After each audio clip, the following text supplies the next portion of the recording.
బాగుంది. Hi friends, ఇప్పుడే పాపిడి కొండలకు వచ్చాము. చూడండి, లొకేషన్ చాలా చక్కగా ఉంది. సీనరీ చూడండి ఫ్రెండ్స్, చాలా చక్కగా ఉంది. గ్రీనరీ చాలా బాగుంది. పర్లేదు ఫ్రెండ్స్, అక్కడక్కడ కొన్ని గొంతులు ఉన్నాయి, చూసుకొని వెళ్ళండి. డ్రైవర్లు కొత్త వాళ్ళు అయితే అసలు జాగ్రత్తగా రండి. ఇప్పుడే భద్రాచలం పాపిడి కొండలు విహారయాత్రకు వచ్చాం ఫ్రెండ్స్. ప్రదేశాలు చాలా చూడ చక్కగా ఉన్నాయి. మీరు కూడా వచ్చి విహరించండి.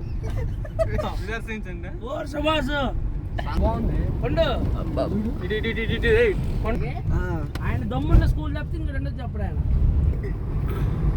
ఈ సీనరీలు చాలా బాగున్నాయి. బ్రిడ్జిలు కూడా చాలా బాగానే కట్టారు. సీనరీస్ చాలా బాగున్నాయి. బ్రిడ్జిలు కూడా అక్కడక్కడ బాగానే ఉన్నాయి. పురాతన కట్టడాల్లా కనిపిస్తున్నాయి, కానీ బాగానే కట్టారు. వచ్చేసాం ఫ్రెండ్స్. ఇంకెంత ఒక 5 నిమిషాల చేరువలోనే మనం వెళ్తున్నాం. మామూలుగా యాక్చువల్గా అయితే పాపిడి కొండలు అంటారు, మనం పాపి కొండలు అంటాం, కానీ దాన్ని పాపిడి కొండలు అంటారు. మనం పాపిడి అనేది తీస్తే ఎలా ఉంటుందో అలా ఉంటుంది. ఒకసారి సీనరీ కూడా చూసారంటే మీరు, చక్కగా ఉంది సీనరీ కూడా. కానీ ఆ రోడ్లు మట్టి కొద్దిగా అటు ఇటు ఉన్నాయి, కానీ పర్లా వెళ్ళిపోవచ్చు. కార్లో కూడా వెళ్ళొచ్చు. అటు సైడ్ పక్కన కాలువలు కానీ చుట్టూ లొకేషన్ బట్టి చాలా బాగుంది.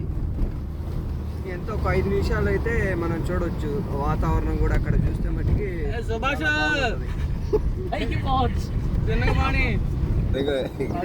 గోదావరి స్టార్టింగ్ అక్కడ నుంచి స్టార్ట్ అవుతుంది. ఇంకెంత ఒక 5 నిమిషాల్లో మనం బోటు ఆ ఎక్కే ప్రదేశానికి వెళ్తాం. కార్ అక్కడ పార్కింగ్ చేసేసి బోట్ ఎక్కుతాము. అక్కడ పోచవరం బోటింగ్ పాయింట్ కి మరొక 10 నిమిషాలు చేరువలో ఉన్నాం ఫ్రెండ్స్. See you soon. అక్కడ